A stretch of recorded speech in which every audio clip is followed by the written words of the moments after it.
वैसे तो आजकल शेयर मार्केट में मूड माहौल ठीक ही चल रहा है और वैसे भी बजट का टाइम है, तो इस समय आने वाले समय में बहुत ज़्यादा गिरावट होने की उम्मीद तो नहीं थी।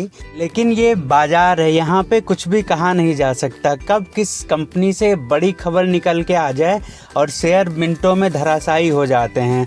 तो उसी से संबंधित एक शेयर है जहाँ पे बड़ी गिरावट होने के संकेत मिल रहे हैं।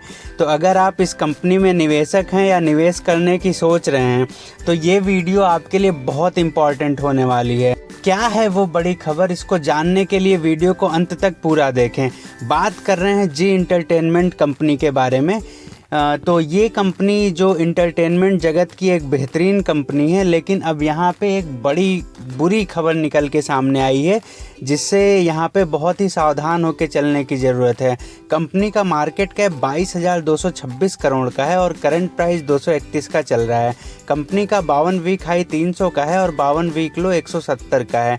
स्टॉक अपने 90 के पीई पे ट्रेड कर रहा है। तो अगर कंपनी के रिटर्न की बात करें तो कंपनी ने एक हफ्ते में -7% का निगेटिव, एक महीने में -8% निगेटिव, 3 महीने में -11% का निगेटिव और 6 महीने में कंपनी ने 3% का पॉजिटिव रिटर्न दिया है। एक साल में कंपनी ने 3% का पॉजिटिव रिटर्न दिया है। 5 साल में कंपनी ने 47% का निगेटिव रिटर्न जनरेट किया है।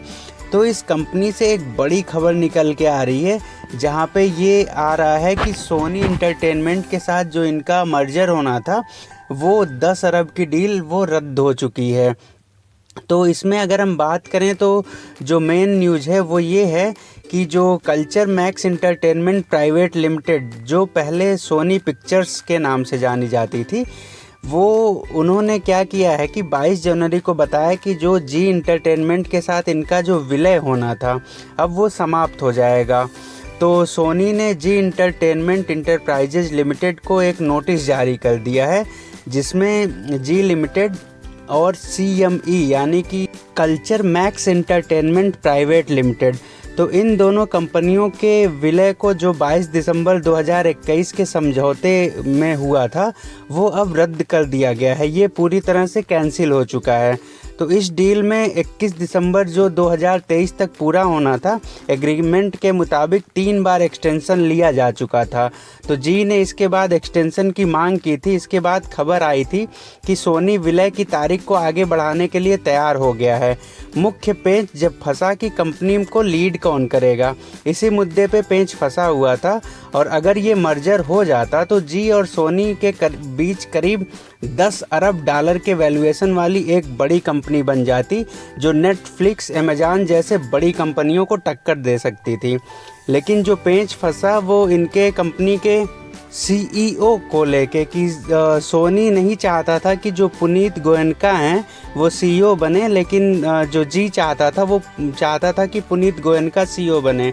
और पुनीत गोयनका को क्यों नहीं चाहता था सोनी, क्योंकि उन पे सेबी की जांच चल रही है, तो इसलिए सोनी अपने इमेज को ख़राब नहीं करना चाहता था। तो ये मैटर था जिसकी वजह से डील कैंसिल हुई है। तो अब शेयर के दाम में बहुत ज़्यादा गिरावट आने की पूरी संभावना है। तो अगर आप इस शेयर में निवेशित हैं या निवेश करने की सोच रहे हैं तो बहुत ही सावधान होकर आपको चलने की ज़रूरत है, क्योंकि मार्केट ओपन होते ही बहुत बड़ा एक्शन होता हुआ नज़र आएगा और यहाँ पे लोअर सर्किट भी लग सकता है। और लेकिन यहाँ पे एक पॉजिटिव और भी होने के संकेत मिल रहे हैं, क्योंकि अगर यहाँ पे ये जो जी है वो तो सरवाइव करने में अभी सक्षम नहीं है। तो अगर कोई बड़ी कंपनी जी को ख़रीदने के लिए आगे आती है जैसे अडानी इंटरप्राइजेज वगैरह, तो जी के शेयर में काफ़ी अच्छा उछाल देखने को मिलेगा। लेकिन अभी तो यहाँ पे यही है कि सोनी अब हट चुकी है तो जी का बेड़ा गर्क होने वाला है।